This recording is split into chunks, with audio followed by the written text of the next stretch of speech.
स्वागत है आपका हमारे YouTube चैनल पर। आज हम देखते हैं मैथ के प्रॉफिट और लॉस के चैप्टर से पहला पार्ट, और इसमें मैं आपको बहुत ही बेसिक से मैं आपको पढ़ाऊँगा। तो आप इस वीडियो को बहुत ही आराम से देखिए, बहुत ही खुले दिमाग से समझिएगा। ये टॉपिक बहुत ही आसान है, बस आपको समझने की, एक बार कॉन्सेप्ट बनाने की देरी है। अगर मैं आपके कॉन्सेप्ट बनाने में मदद कर सका तो आप हर सवाल को अटेम्प्ट कर पाएंगे इसमें। चलिए शुरू करते हैं। जैसे देखिए, सपोज जैसे मैंने 100 रुपये की कोई चीज़ खरीदी, तो जो खरीदेंगे उसे बोलेंगे क्रय मूल्य, ठीक है। इंग्लिश में बोलेंगे कॉस्ट प्राइस। और मान लीजिए मैंने उसे 150 रुपये में बेच दिया है, ठीक है। 150 रुपये में बेच दिए, तो जो बेचने का दाम है उसे हम बोलेंगे विक्रय मूल्य, ठीक है,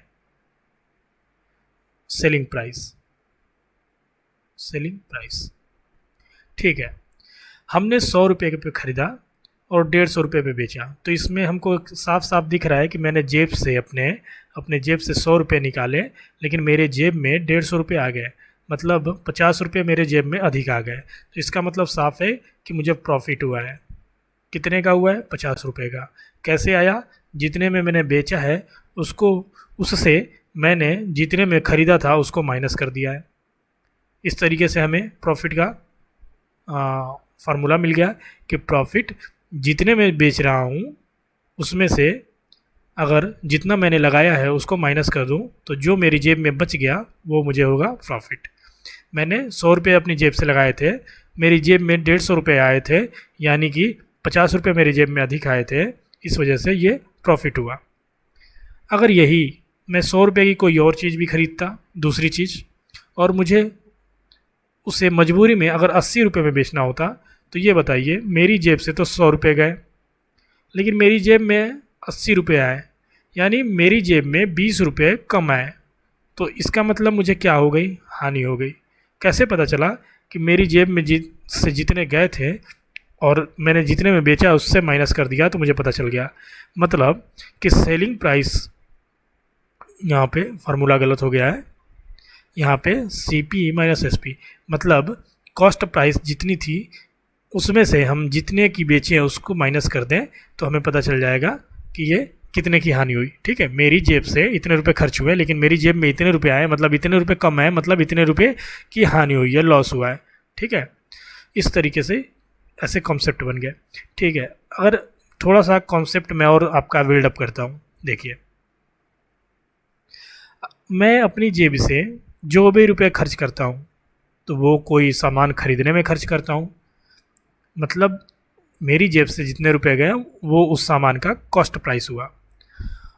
और मैं अपनी जेब से 100% मनी निकालता हूँ, मतलब जो मैं सामान खरीदता हूँ वो 100% ही होता है। अगर मुझे कोई सामान 80 रुपये का मिला, ठीक है, मतलब कॉस्ट प्राइस 80 रुपये है उसके, तो मैं ये भी तो कह सकता हूँ कि मैं अपनी जेब से 100% रुपीज़ निकाल लिया हूँ। मतलब CP हमेशा 100% होता है, वो नंबर रुपए में कितना भी हो हमेशा 100% होता है।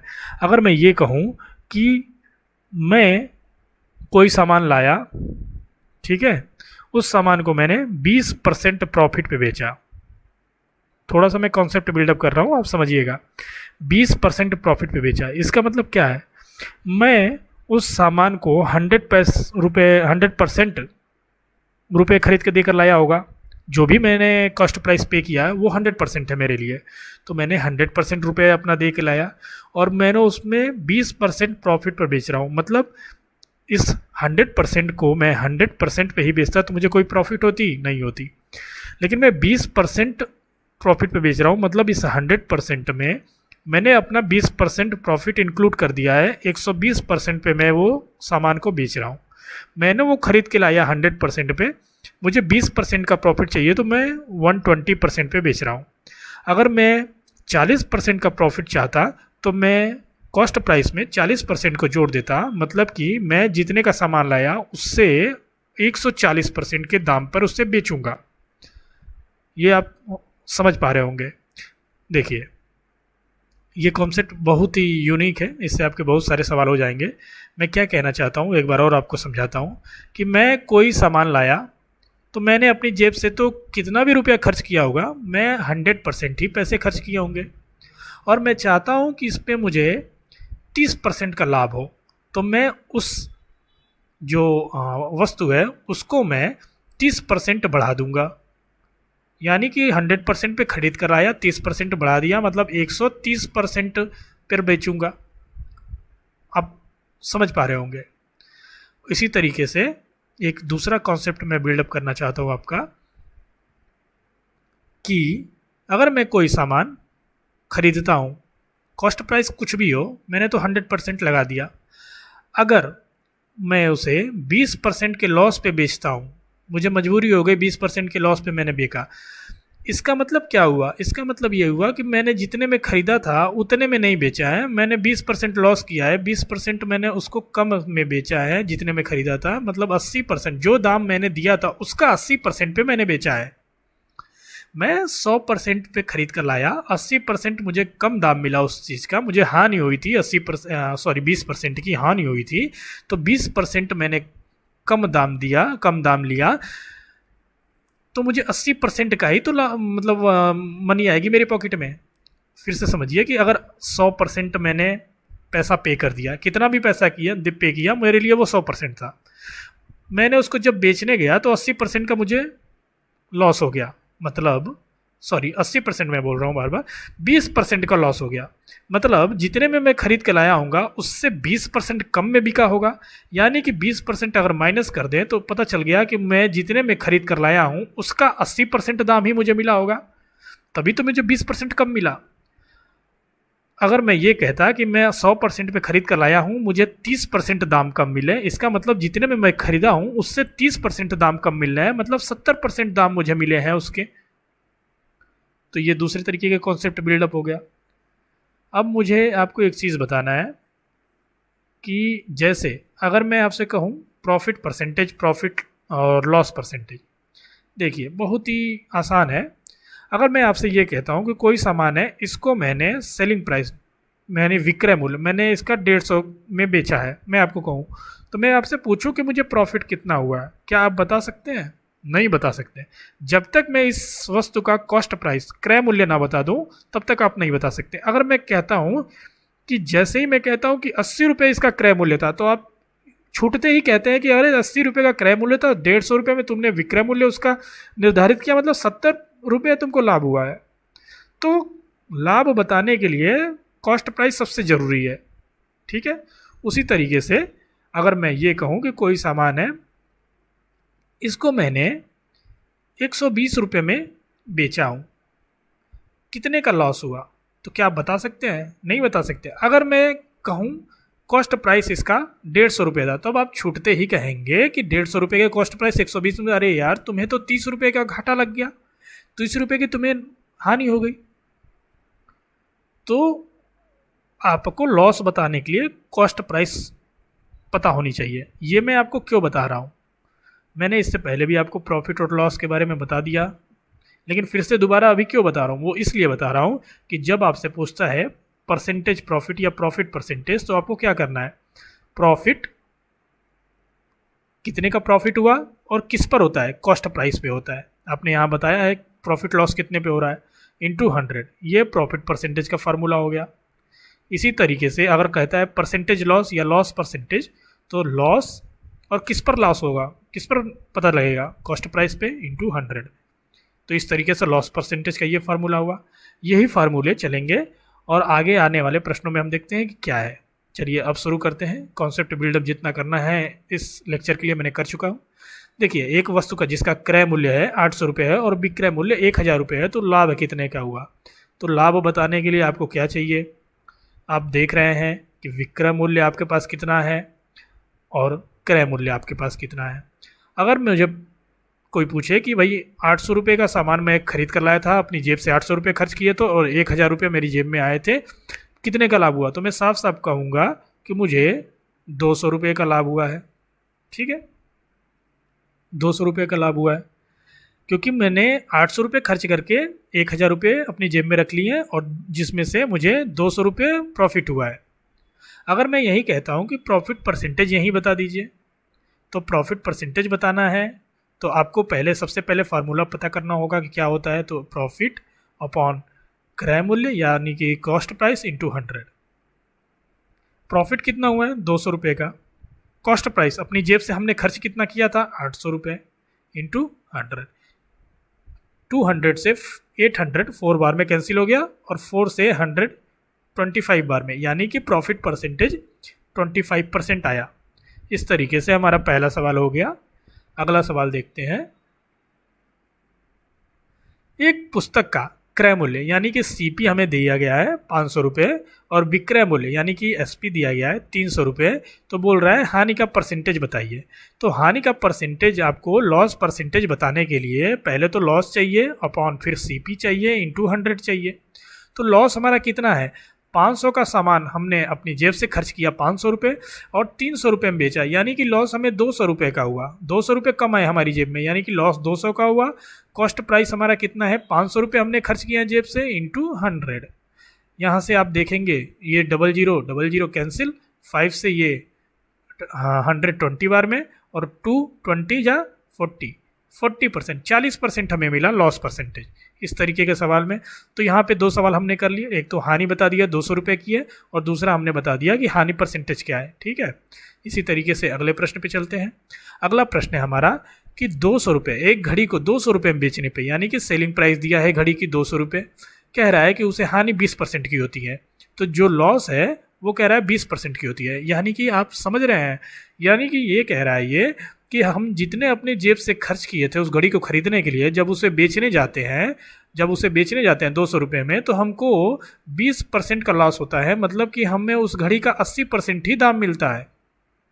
कंफर्म है आप जो मैं समझा रहा हूँ आपको, कि अगर हम उस घड़ी को किसी भी दाम पे खरीदे हो, सीपी जो भी हो, हमने 100% लगाया अपना, और जब उसे बेचने गए तो हमें उस घड़ी का जितने में हमने खरीदा था उसका 80% ही मिला। मतलब आप समझ रहे हैं कि 80% ही दाम मिला और हमें रुपए में वो दाम कितना मिला 200 रुपये। 80% दाम मिला है क्योंकि 20% की हानि हुई है, मतलब 80% का दाम मिला है, 20% नहीं मिला है। तो जो 80% मिला है उसको हम रुपये पे हमने देखा कि 200 रुपये मिला, यानी 80% के बराबर है 200 रुपये। अगर हम 100% निकाल देते हैं तो हमें सीपी की वैल्यू पता चल जाएगी, कॉस्ट प्राइस पता चल जाएगी। तो 100% की वैल्यू हमें निकालनी है। तो याद रखिएगा, इसको करने के लिए यूनिटरी मेथड आपको आना चाहिए। अगर हम कहें कि 1% की वैल्यू निकाल सकते हैं तो आप कहेंगे जी एकदम निकाल सकते हैं। फिर हम बोले कि 100% की वैल्यू निकाल सकते हैं तो आप देखिए आप एकदम निकाल सकते हैं। ये 1% की वैल्यू है और इसमें 100 का मल्टीप्लाई कर दिया तो 100% की। अब आप आराम से कर सकते हैं, 2 4 जा 8, 2 5 जा 10, 4 से ये 25 बार में और ये 0, यानी कि उस घड़ी का दाम था 250। 100% की वैल्यू आ गई 250, यानी कि उस घड़ी का दाम कितना था 250 रुपये, और उस घड़ी का दाम 250 रुपये था। ठीक है, उस घड़ी को 250 रुपये में उसने खरीदा था जो कि 80% था, सॉरी 100% था, और उसने 80% ही दाम पाया। तो देखिए 250 का अगर 80% हम निकालते हैं चेक करने के लिए कि हमारा आंसर सही है कि नहीं, तो देखिए 25 × 200 यानी कि 200 रुपये ही उससे मिला होगा। देखिए मिला है। तो इस तरीके से हम इस सवाल को करेंगे। एक बार मैं आपको दोबारा दिखाना चाहूँगा, दोबारा आपके समक्ष रखना चाहूँगा कि कैसे करना है। देखिए कि ये सवाल क्या कह रहा है। सवाल को पढ़िए कि एक घड़ी को 200 रुपये में बेचने पर 20% की हानि होती है। 200 रुपये में बेचा गया, 200 रुपये में बेचा गया है, तो कितने की हानि हो रही है 20% की। अब बताइए कि 200 रुपये में 20% की हानि हो रही है, मतलब उसको कितने परसेंट का प्राइस मिला होगा 80% का। अगर कोई घड़ी है उसको हमने कुछ कास्ट प्राइस पे खरीदा, मतलब अपने 100% जेब से लगाया, और जब हम उसे बेचने गए तो उसे 200 रुपये मिले और 20% का लॉस हुआ, मतलब 80% वैल्यू मिल गई। यानी 20% नहीं मिली, हमें 80% मिल गई। अगर हमें लॉस नहीं होता तो 100% मिलती, लेकिन 20% का लॉस हुआ तो हमें 80% ही मिला है। तो रुपए में कि 80% तो हमें परसेंटेज में मिला है, लेकिन रुपए में हमें 200 रुपये मिले हैं। तो उसी तरीके से अगर हम 100% की वैल्यू निकाल दें रुपए में तो हमें पता चल जाएगा कितना कॉस्ट प्राइस था। तो 1% का ये होगा और 100% निकालने गए तो हमारे पास ये आ जाएगा। अगर हम 20 से काटते हैं तो 24 जा और 25 जा, फिर 4 से ये काटते हैं 20 को तो 5 बार और एक 0, और ये 5 में 50 का मल्टीप्लाई किया था 250 रुपीज़। अगर हमको ये तो समझाना था, अगर मुझे करना होता एग्ज़ाम में तो मैं डायरेक्ट ऐसे लिखता 200 और तुरंत 100 लिख देता और मैं समझ लेता कि ये 100 1% का और ये 100% का, तुरंत कट करता 250। तो इस तरीके से होगा। अगर आपको समझने में थोड़ी सी प्रॉब्लम रही है तो दोबारा देखिएगा इसको। अगला देखते हैं। अगला प्रश्न है हमारा, एक कुर्सी को 100, सॉरी ये 100 नहीं है, ये 700 है, ठीक है, ये 700 है। एक कुर्सी को 700 रुपये में बेचने पर 40% का लाभ होता है, मतलब सेलिंग प्राइस आपको मिल गई 700 रुपये और उसमें कितने का लाभ होता है, 40% का, मतलब प्रॉफिट आपको पता चल गया कि प्रॉफिट हमारा है 40%। तो ये बताइए, कोई कुर्सी होगी, उसको मैंने किसी कॉस्ट प्राइस पे ख़रीदा, क्रय मूल्य कुछ भी होगा, मैंने उसका 100% पे किया था कुर्सी को ख़रीदने में। जब मैं उस कुर्सी को बेचा तो मुझे 700 रुपये में बेचा, 700 रुपये में बेचा और मुझे 40% लाभ मिला। इसका मतलब क्या है, 40% प्रॉफिट हुआ। इसका मतलब क्या है, अगर मैं उस कुर्सी को 100% के दाम पे बेचता तो मुझे कोई प्रॉफिट होता, नहीं होता, क्योंकि मैंने 100% पैसे पे किए थे। अगर 100% पे ही मैं बेचता तो कोई प्रॉफिट नहीं होता। अगर मुझे 40% का लाभ मिला है, इसका मतलब उस 100% में मैंने 40% और इंक्लूड किया है, यानी कि मैंने जो बेचा है 700 रुपया वो कॉस्ट प्राइस का 140% था, यानी कि परसेंटेज में 140 था, रुपए में 700 रुपये है। तो इस तरीके से अगर मुझे 100% पता चल जाए तो मैं बता दूंगा कि कॉस्ट प्राइस क्या होगा, क्योंकि 100% ही कॉस्ट प्राइस होता है। तो ऐसे सवालों को करना, अभी मैंने आपको बताया है कि अगर 140% आपको परसेंटेज में है और रुपए में 700 है तो 1% जो होगा वो 700 अपान 140, 140। तो ऐसे 100% का आपको ज्ञात करना है, तो 100% इक्वल टू 700 अपॉन 140 इंटू 100। इस तरीके से ये जीरो से ये जीरो कैंसिल, 14 1 जा 14, 14 5 जा 70 और 5 का 100 में मल्टीप्लाई होता है तो 500, मतलब 100 की परसेंट की जो रुपीज में वैल्यू है 500 है, यानी कॉस्ट प्राइस 500 है। आप इसे समझ पा रहे हैं? दोबारा मैं आपको समझाता हूँ, देखिएगा। कुछ करना नहीं है इसमें, आपको सबसे पहले देखना है कि आपको क्या हो रहा है, प्रॉफिट हो रही है कि लॉस हो रहा है।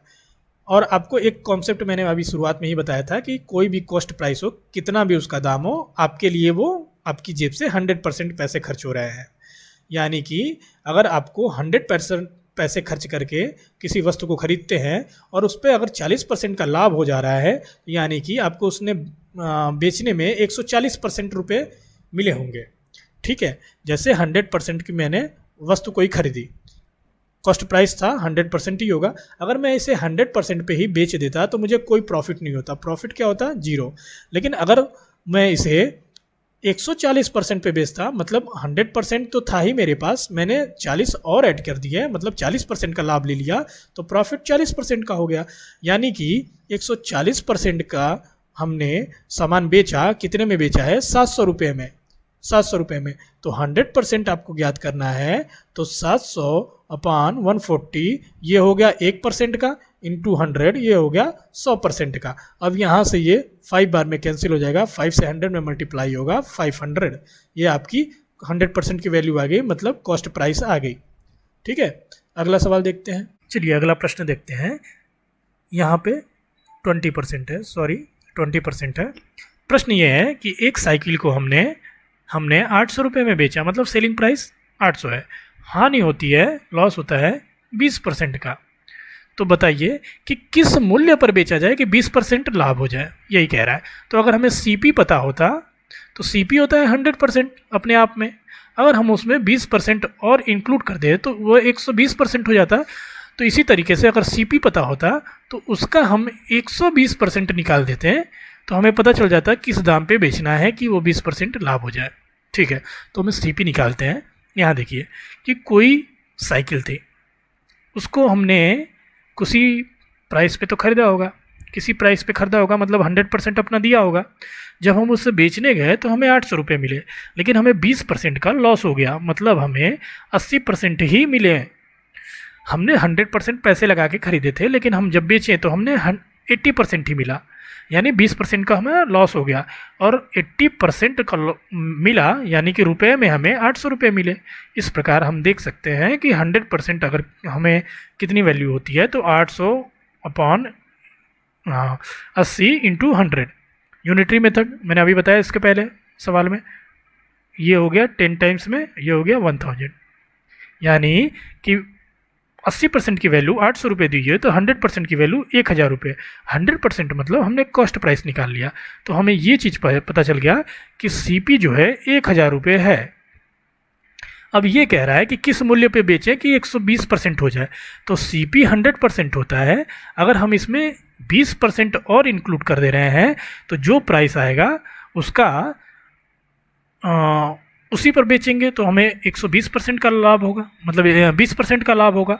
तो देखिए, हमने 100,000 का 120% निकाल दिया।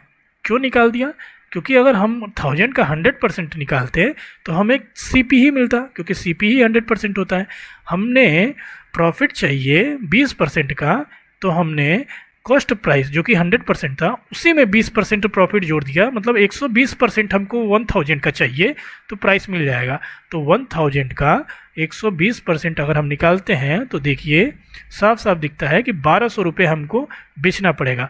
1200 रुपये में अगर हम बेच देते हैं तो हमें 20% का लाभ होगा। ठीक है, आपको समझ में आ रहा होगा। एक बार यहाँ फिर से रिवीजन कर देता हूँ इस चीज़ का, कि हमें 20% का यहाँ लॉस हुआ था, माने हमने 80% में उस सामान को बेचा था, और रुपए में हमें 800 रुपये मिले थे। इस तरीके से हमें कॉस्ट प्राइस 100% का मिल गया था, कि 800/80 इंटू 100।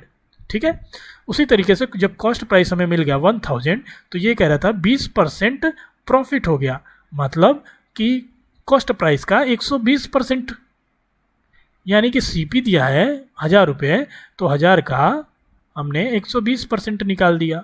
तो इस तरीके से हमें 1200 रुपये मिल गए। 120% क्यों निकाला? क्योंकि अगर हम 100% निकालते तो हमें कॉस्ट प्राइस ही मिलती, क्योंकि हमें सीपी अगर 1000 था, अगर वो 100% दाम पर ही बेचते तो उतना ही मिलता। हमने 120% अधिक कमाना था, तो 100 में 20% जोड़ दिया था, इसलिए वजह से हमने 120% निकाला। ठीक है, आई होप मैं ये समझता हूँ कि आप समझ रहे होंगे। चलिए, ये कह रहा है कि किसी वस्तु को 5% लॉस पे, 5% हानि पे बेचने की अपेक्षा अगर उसे प्रॉफिट में बेचा जाए 10% के प्रॉफिट में, तो 75 रुपये अधिक मिलते हैं। यानी इस पे जो बेच रहे हैं और इस पे जो बेच रहे हैं, उन दोनों के बीच का अंतर 75 है। तो इस पे कितना बेच रहे हैं भाई? इस पे कितना बेच रहे हैं? हमें लॉस होता है 5% का, यानी कि हमें सीपी का 95% मिला होगा, क्योंकि इतना तो लॉस हो गया, इतना तो चला गया पानी में, यही मिला होगा जो दाम मिला, हमें सीपी का 95% मिला होगा। अच्छा, यहाँ 10% प्रॉफिट हो रहा है, मतलब जो भी कॉस्ट प्राइस था उसका 110% मिला होगा, क्योंकि 10% प्रॉफिट है, मतलब 100% तो अगर हम बेचते तो 0 प्रॉफिट होता, तो 10% एक्स्ट्रा है, तब तो 110% है, तभी तो प्रॉफिट हो रहा है। तो ये चीज़ और ये चीज़ दोनों का अंतर 75 है। तो करिए,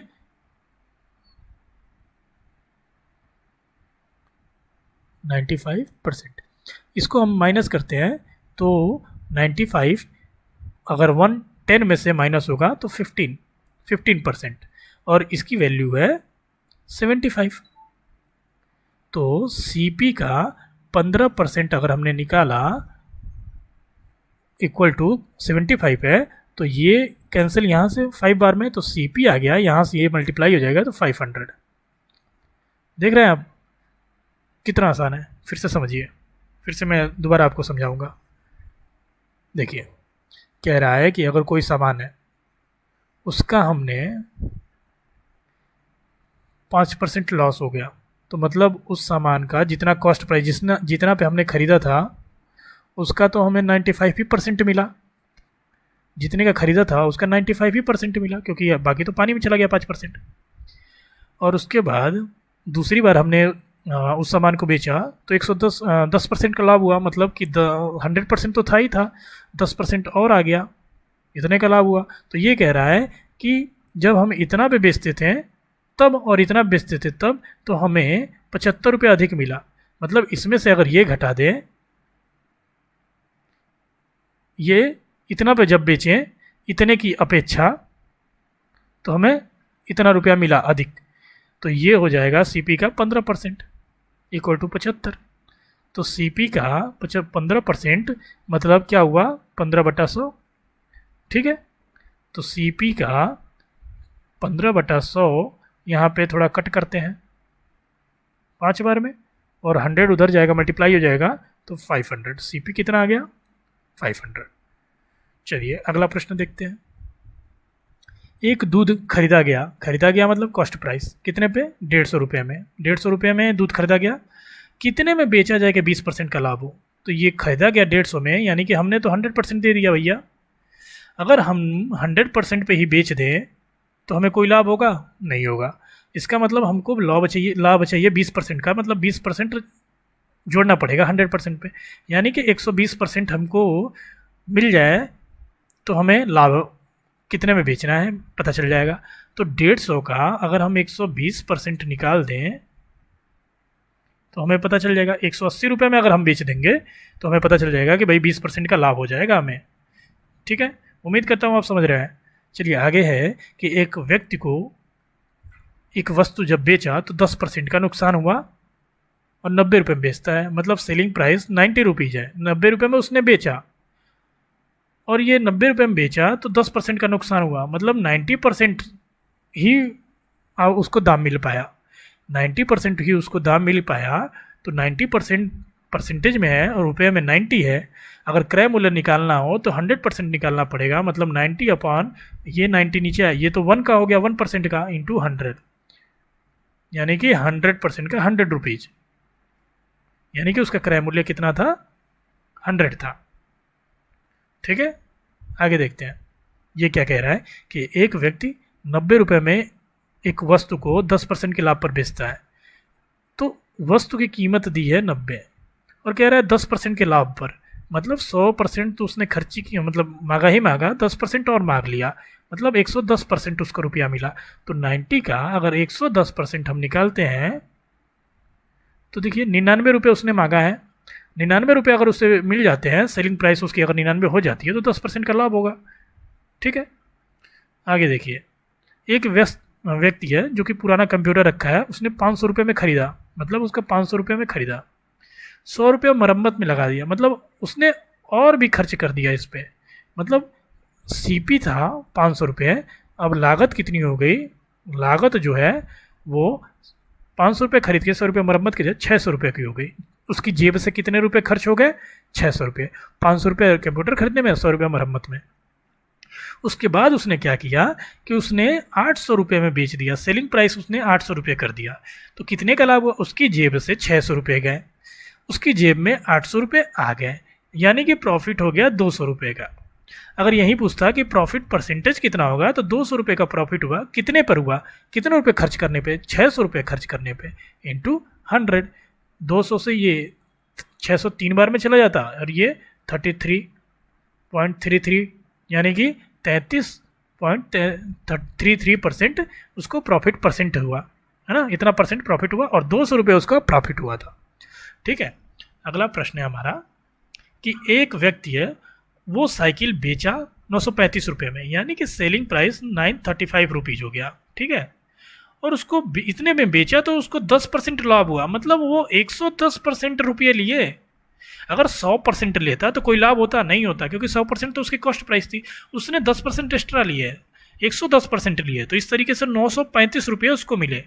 तो 110% की वैल्यू जो है वो 935 रुपये में 935 रुपये है, यानी कि अगर हमें सीपी बताना है तो हमें 100% की वैल्यू बतानी होगी, यानी कि 935 अपान 110 इंटू 100 बता देंगे तो हमें 100% की वैल्यू निकलने लगेगी।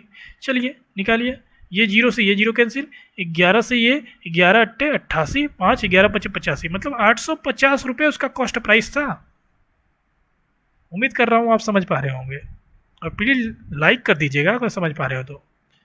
ठीक है, इनको पढ़िए तो एक बार। इसके लिए मैं आपको ट्रिक बताऊंगा। एक बार पढ़िए कि 12 वस्तुओं का विक्रय मूल्य 10 वस्तुओं के 12 वस्तुओं का क्रय मूल्य 12 वस्तुओं का विक्रय मूल्य 10 वस्तुओं के विक्रय मूल्य के बराबर है। 12 का क्रय मूल्य 10 के विक्रय मूल्य के बराबर है। ऐसे सवाल जब भी हैं इस तरीके से कि इन फला वस्तु का क्रय मूल्य फला वस्तु के विक्रय मूल्य के बराबर है, तो आपको एक ट्रिक याद करनी है। ट्रिक है कि वस्तुओं के बीच का अंतर। ट्रिक ये है कि यहाँ पे प्रॉफिट लाभ पूछे या हानि पूछे, आपको फार्मूला वही होगा कि वस्तुओं का अंतर कितना है अपॉन बेची गई वस्तु कितनी वस्तु बेची गई है इनटू 100। ये फार्मूला अगर याद आपने कर लिया तो जहां भी ऐसा सवाल आएगा कि फला वस्तु का क्रय मूल्य फला वस्तु के विक्रय मूल्य के बराबर है, वहां आराम से कर लेंगे। चलिए इसको करिए तो जरा। बस यहाँ पे ये देखिए कि 12 वो लेके आया था, ठीक है, और 12 लाने में जितना खर्च किया था उसको उसने 10 वस्तु को बेच के पा लिया। 12 वस्तु को लाने में जितना खर्च किया था उतने पैसे उसने 10 ही बेच के पा लिए। 2 तो अभी ऐसे बचे रह गए। इसका मतलब इसको लाभ हुआ है, क्योंकि अभी इसके पास 2 बचे रह गए हैं। उतना पैसा 12 वस्तु खरीदने का पैसा इसने 10 में ही कमा लिए। यानी कि ये 2 है, ये 2 इसको प्रॉफिट कराएंगे, यानी कि लाभ हुआ है। यानी लाभ हुआ है, तो लाभ परसेंटेज यहाँ निकलेगा। वस्तुओं के बीच का अंतर कितना है भाई? 12 वस्तु खरीदा है, 10 वस्तु बेचा है, यानी कि अंतर 2 है। 2 का अंतर है। बेची गई वस्तु कितनी बेची गई है? 10 वस्तु बेची गई है, तो 10 इंटू 100, यानी 2 1 जा 2, 2 5 जा 10, 5 से ये 100 गया 20 बार में, तो 20% का उसको क्या हुआ? लाभ हुआ। ठीक है, 20% का लाभ हुआ। इसी तरीके से चलिए अगला प्रश्न देखते हैं।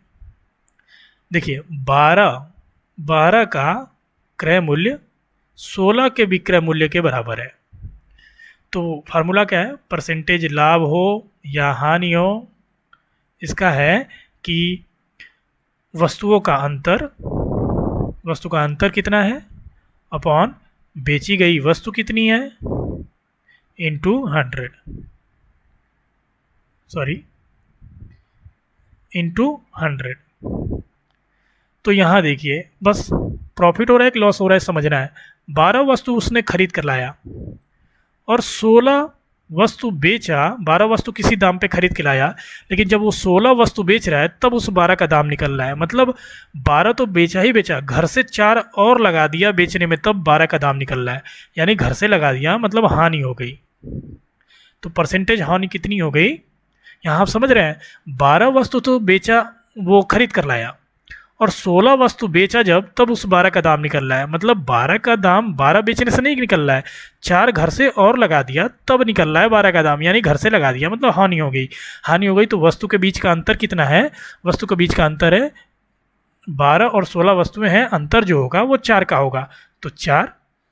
बेची गई वस्तुएं कितनी हैं? बेची गई वस्तुएं जो है 16 है, तो 16 अपॉन इंटू 100। ये 4 1 जा 4, 4 4 जा 16, 4 से ये 100 गया 25 है, मतलब उसको 25% की हानि हुई। तो इस प्रकार हमारा पार्ट 1 जो कि प्रॉफिट लॉस से संबंधित है और काफ़ी इंपॉर्टेंट है, और मैंने बहुत तरीके से समझाया है। अगर फिर भी आपको कोई दिक्कत होती है तो कमेंट में आप बताइएगा, और अभी तक आप देख रहे हैं इस चैनल को तो सब्सक्राइब कीजिएगा और इसे अपने दोस्तों के साथ शेयर कीजिएगा। बहुत मेहनत लगती है इस वीडियो को बनाने में ऐसे, तो आप अगर जस्टिफाई करना चाहते हो मेरे साथ तो प्लीज़ इसे लाइक करके शेयर कर दीजिएगा। धन्यवाद।